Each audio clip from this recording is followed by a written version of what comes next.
महाभारत की कहानियों में ना एक ऐसा किरदार भी है जिसके बारे में ज्यादातर लोग जानते ही नहीं। सोचिए, एक ऐसा योद्धा जो दुनिया का सबसे शक्तिशाली योद्धा बन सकता था, पर उसकी बस एक ही इच्छा थी, और वो थी मृत्यु।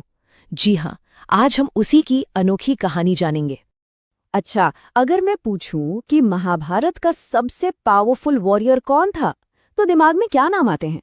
अर्जुन, कर्ण या शायद भीष्म पितामह? पर क्या हो अगर मैं कहूं कि ये सब जवाब सही नहीं है, कि एक ऐसा भी योद्धा था जो सिर्फ एक बाण, वन सिंगल एरो से पूरे युद्ध को एक पल में खत्म कर सकता था।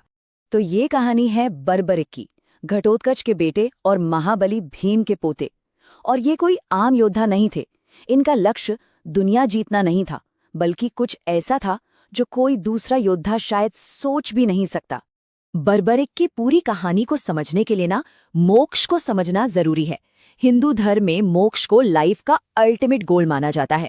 मतलब ये जो जन्म और मृत्यु का साइकिल है, इससे हमेशा के लिए आजाद हो जाना। और बर्बरिक के लिए ये सिर्फ एक गोल नहीं था, ये उनका जुनून था, एन ऑब्सेशन। अब उन्हें ये जुनून मिला कहाँ से? अपने दादी हिडिंबा से। उन्होंने बर्बरिक को एक बहुत गहरा राज बताया था कि मोक्ष पाने का सबसे पक्का रास्ता है खुद भगवान के हाथों मृत्यु को पाना।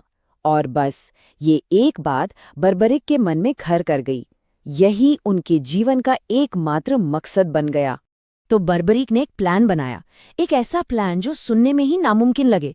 उन्होंने फैसला किया कि वो इतने ज्यादा शक्तिशाली बनेंगे कि खुद भगवान कृष्ण को उन्हें मारने के लिए मजबूर होना पड़े। सोचिए जरा, उनके लिए ताकत युद्ध जीतने का जरिया नहीं थी, बल्कि मोक्ष तक पहुंचने की चाबी थी। लेकिन इतनी जबरदस्त शक्ति हासिल करना कोई बच्चों का खेल तो था नहीं। बर्बरिक का जो रास्ता था ना, इनविंसिबिलिटी का, वो बहुत कठिन तपस्या और साधना से होकर गुजरा। सालों तक उन्होंने घोर तपस्या की, इतनी कि देवी नवदुर्गा खुद उनकी भक्ति से खुश हो गईं और उन्हें एक अनोखा वरदान दिया, तीनों लोकों में अजेय होने का। इसके साथ ही उन्हें कई सिद्धियां और अपराजिता महाविद्या का वो ज्ञान मिला जिसने उन्हें सच में लिटरली इनविंसिबल बना दिया। उनकी असली ताकत का राज छिपा था उनके 3 दिव्य बाणों में। अब ये कोई मामूली बाण नहीं थे। पहला बाण उन सबको मार्क करता था जिन्हें खत्म करना है, दूसरा बाण उन सबको मार्क करता था जिन्हें बचाना है, और तीसरा बाण एक ही पल में उन सभी मार्क टारगेट्स को डिस्ट्रॉय कर देता था। तो अब जैसे ही कुरुक्षेत्र के महायुद्ध की घोषणा हुई, बर्बरिक अपनी इन शक्तियों के साथ युद्ध के मैदान की तरफ निकल पड़े। लेकिन रास्ते में उनकी मुलाकात एक साधारण से दिखने वाले ब्राह्मण से हुई, और यही वो मुलाकात थी जो उनकी किस्मत को हमेशा के लिए बदलने वाली थी। अब ये कोई साधारण ब्राह्मण नहीं थे, ये थे भेष बदले हुए खुद भगवान कृष्ण। उन्होंने बर्बरिक को रोका और उनसे उनके इरादों के बारे में पूछा, और बस यहीं से बर्बरिक की असली परीक्षा शुरू हो गई।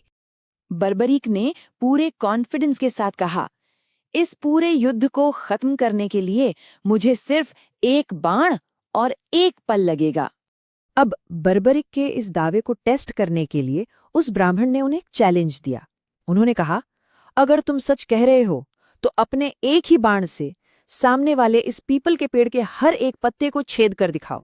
बर्बरिक ने बाण चलाया और देखते ही देखते उस बाण ने पेड़ के हर एक पत्ते को छेद दिया। एक भी पत्ता नहीं बचा। यहाँ तक कि कृष्ण ने जो एक पत्ता चालाकी से अपने पैर के नीचे छिपा लिया था, बाण उसे भी ढूंढता हुआ उनके पैर के चारों ओर चक्कर काटने लगा। तब बर्बरिक ने उनसे कहा कि वो अपना पैर हटा लें। बस उसी पल कृष्ण को समझ आ गया कि बर्बरिक की शक्ति की कोई सीमा नहीं है। तो ठीक है, बर्बरिक की शक्ति तो प्रूव हो गई, इसमें कोई शक नहीं था। लेकिन अब बारी थी उनकी समझ और बुद्धि के इम्तिहान की। अब असली टकराव था वचन और धर्म के बीच। कृष्ण ने उनसे सीधा सवाल किया, तुम युद्ध में किसकी तरफ से लड़ोगे? बर्बरिक ने अपना वचन बताया, मैंने प्रण लिया है कि मैं हमेशा हारते हुए यानी कमजोर पक्ष का साथ दूंगा। इस पर कृष्ण ने उन्हें धर्म का असली मतलब समझाया कि जरूरी ये नहीं कि कौन कमजोर है, जरूरी ये है कि कौन धर्म यानी सच्चाई के रास्ते पर है। और यहीं पर कृष्ण ने बर्बरिक के वचन की सबसे बड़ी गड़बड़ी को सामने रखा, एक ऐसा पैराडॉक्स जो सब कुछ तबाह कर सकता था। उन्होंने समझाया, सोचो जैसे ही तुम हारते हुए पक्ष मतलब कौरवों का साथ दोगे तो तुम्हारी शक्ति से वो जीतने लगेंगे। तब पांडव कमजोर हो जाएंगे और फिर अपने वचन के हिसाब से तुम्हें पांडवों की तरफ जाना पड़ेगा, फिर वो जीतने लगेंगे। और ये सिलसिला ये तब तक चलता रहेगा जब तक दोनों तरफ कोई जिंदा ही नहीं बचेगा। कृष्ण के इस तर्क के आगे बर्बरिक के पास कोई जवाब नहीं था। उन्हें एक झटके में एहसास हो गया कि उनका जो वचन था वही धर्म की जीत में सबसे बड़ी रुकावट बन रहा था। और बस यहीं से कहानी ने एक बहुत बड़ा, बहुत ही डिसाइसिव मोड़ लिया।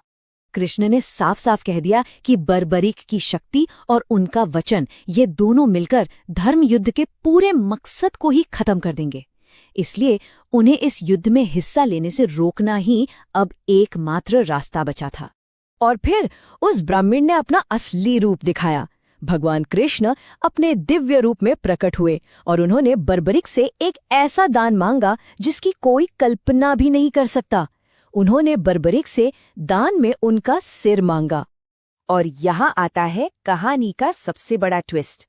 बर्बरिक ने बिना एक पल सोचे मुस्कुराते हुए अपना सिर दान में देने के लिए हाँ कर दी। और फिर उन्होंने वो राज खोला जो उन्होंने अब तक छिपा रखा था। उन्होंने बताया कि वो शुरू से जानते थे कि वो किसी ब्राह्मण से नहीं बल्कि खुद भगवान कृष्ण से बात कर रहे हैं, उन्हीं कृष्ण से जिनके हाथों वो मोक्ष चाहते थे। ये पूरा घटनाक्रम असल में उनकी अपनी ही प्लानिंग का हिस्सा था। तो बर्बरिक का लक्ष्य पूरा हो चुका था। उन्हें भगवान के हाथों मृत्यु मिलने वाली थी, जैसा वो हमेशा से चाहते थे। लेकिन इस महान बलिदान से ठीक पहले उन्होंने अपनी एक आखिरी इच्छा जाहिर की। उनकी आखिरी इच्छा थी कि वो उस महान युद्ध को देख सकें जिसमें वो लड़ तो नहीं पाए, वो अपनी आंखों से धर्म को जीतते हुए देखना चाहते थे। भगवान कृष्ण ने उनकी इस इच्छा का मान रखा।